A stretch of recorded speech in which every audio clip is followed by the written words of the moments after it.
Oh my god, I have no idea where to start. We just had the Forsaken reveal stream, and oh my god, guys, if you have not seen the Vidoc, I'm gonna link it down below. This is just freaking insane. So go watch that, then come back here. So what we're going to be doing in this video is breaking down everything that is coming with year 2 with the Forsaken. Jesus Christ, like there is a lot. So let's start off, let's talk about the new story. We didn't get a lot of details about this. They said they're going to be unveiling a large part of it at E3 next week, but they did say it's like a Western revenge type of story. You go in, you have to kill 7 of these kind of fallen barons, it looks like. Don't be afraid, guys. I know a lot of people are probably going to be up in arms like, reskins, it's still a Fallen, no new race of enemies. If you look at the gameplay in the background right now, these are not the Fallen. These are completely new enemies. I do believe these are going to be referred to as, quote, the Forsaken. They are based on the Fallen, but a lot of them look heavily deformed, evolved. Some of them are like flying and have like insane technological powers. There seems to be a lot of different kind of races of them. This just looks insane. So like I said, throughout the story, it seems like you have to go through and kill 7 of these barons, each having their own theme and mechanics. They said there's one that you have a sniper battle with, there's one that's melee themed, that kind of stuff. As for the rest of the story, it does seem like we're going to be going throughout and kind of clearing out a lot of the bad Fallen. It almost seems like we're going to be teaming up with some of the Fallen that are working with the Reef or something. And here's a slight spoiler, I think. I'm not sure, this is just, you know, obviously speculation. But the logo of the DLC, or the kind of main picture, is your Guardian standing on the Ace of Spades, and they did say this was going to be like a Western revenge type of story. I didn't think they would do it, but I'm kind of getting the feeling that Cade 6 is going to be killed off very, very, very early. In that cutscene where we land with him, we've all seen that. I'm guessing that that goes terribly wrong. He dies, we get his gun, and that leads us into a Western revenge type of story. Like I said, pure speculation, almost no proof, but all of the signs I'm seeing kind of point to that, and I guess we'll find out more next week at E3. Now, they said a very important part of this DLC was to make new hardcore mechanics to make Destiny a hobby and add extreme level of depth, and this just looks like an MMO. Now, we are getting to this point where there's so much to collect, so much to do.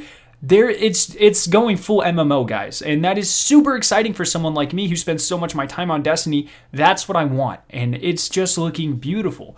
So the first thing I think everyone is going to be very excited about, we are getting tons of new supers. Every single super right now gets a new subclass variation path that changes it. So instead of the Hammer Titan, you now run around with a giant hammer and you can slam the ground. It looks freaking crazy. Instead of Golden Gun, you get fire knives that you can throw. The Void Warlock is one of the coolest things I have ever seen. He's teleporting all over the place and killing people. There's just a ton of brand new subclasses. It looks like the Arcstrider can now kind of deflect bullets. There is just so much. I cannot wait to get more gameplay and details on these supers, because while we are not getting like legitimate 4th subclasses, we are getting essentially 9 new supers, which is just insane. I'm so happy about that.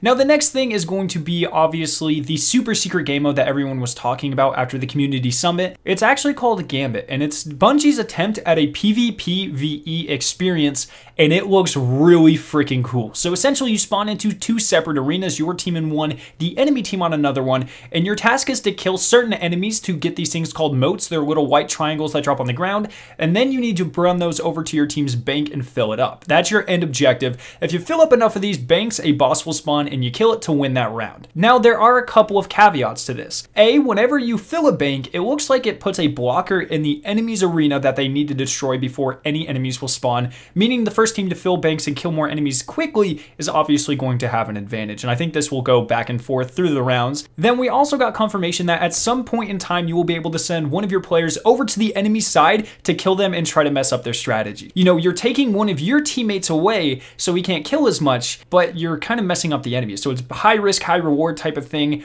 And the most exciting thing, which I unfortunately will not be able to partake in, but hopefully we'll get all sorts of footage and stuff, you will be able to play this at E3 and also at GuardianCon. So if you're going to either of those, I'm super jealous. Have a hell ton of fun. This looks like it is going to be just insane. It's its own thing. They said right next to the Crucible and Strikes playlists, there's actually going to be this with the snake logo. It's called Gambit. Once again, it's going to be a ton of fun. And I can see why everyone who went to the summit loved this so much. Now, they also mentioned a new area that's kind of like the end game area, it seems like, but also an open world patrol sort of area to an extent at least. It's called the Dreaming City. It is the homeworld of the Awoken. The destination was built to have the hardest challenges as well as the deepest secrets. It ties really well into the raid, they said, which changes over time. They didn't really clarify much on that, but it does seem like we are going to have some type of mechanic where it's like rotating bosses or mechanics or at least pathways between everything else. Essentially, this area will mutate and we affect the way it does in some shape or form. They also mentioned that there's a ton of secrets in this raid, and most importantly, something I am super excited for, they said that this raid has more bosses than any other raid before it, which is insane because if you think about it, King's Fall had 4 bosses. So that means we are having more than 4 bosses in this raid, which is just insane to me. I cannot wait. Now, there's also some other really cool things being added with this DLC.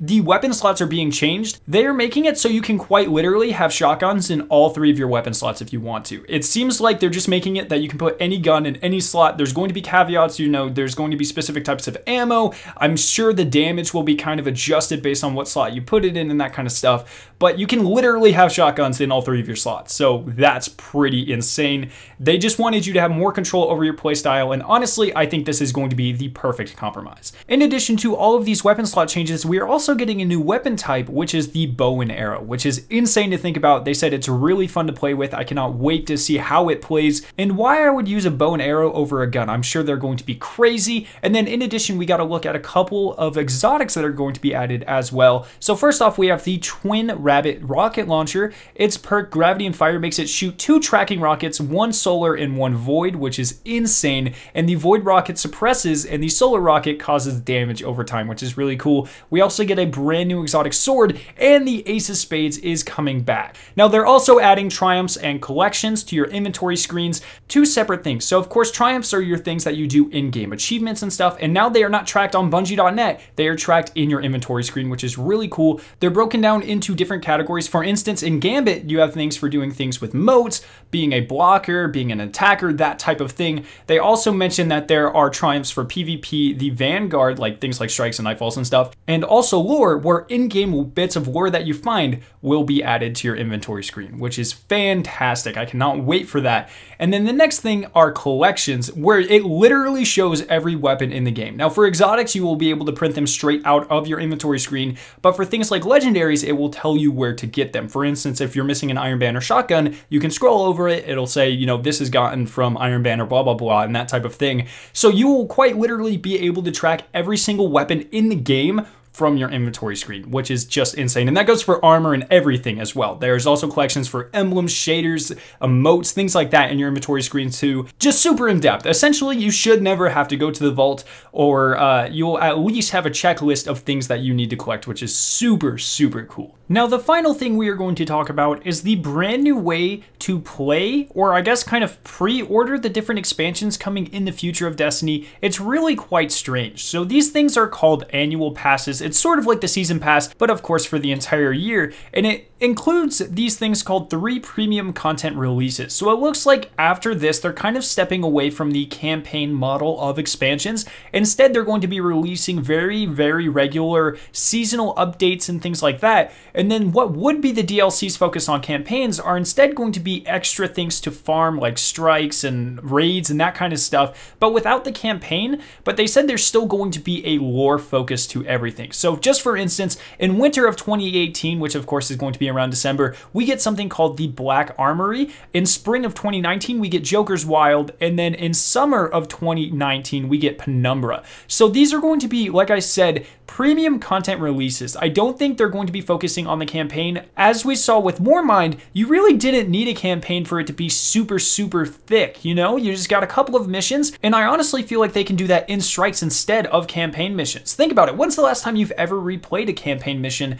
They're honestly a waste of development time if you can tell the story adequately through activities that you can play over and over again, like strikes or raids or things like that. So I'm actually very excited for this because it means that we will have more stuff to farm for, more activities to participate in, and stuff like that. So the annual pass, I'm not exactly sure how much it is on its own, maybe $40 or something like that. but you can get Forsaken itself for $40. You can get Forsaken and the annual pass for $70, and you can get the digital deluxe edition, which comes with like the extra pre-order bonuses and that kind of stuff, like a ghost shell and a limited edition bow and that kind of stuff. You can get that for $80. So it looks like the annual pass is going to be cheaper if you bundle it, and honestly, that's what I'm going to be doing. You can't really beat the price of 4 DLCs or 1 major expansion and 3 quote-unquote premium content releases for $70. That's pretty insane. I just wanted to let you guys know about that change. They were pretty confusing with it, but if I understand correctly, they're going to be stepping away from the campaign model and more towards an actual end game focus model, which at the end of the day is really what matters in my opinion, as long as they're still hitting the major points of lore and telling the story in a compelling way. So that is a very, very, very, very, very, very, very rough recap of what happened in this stream. Like I said, go watch that Vidoc. It's 9 minutes long. It's 9 minutes of mind-blowing amazingness that I cannot wait for. Of course, we're going to be covering a whole ton of things later in the week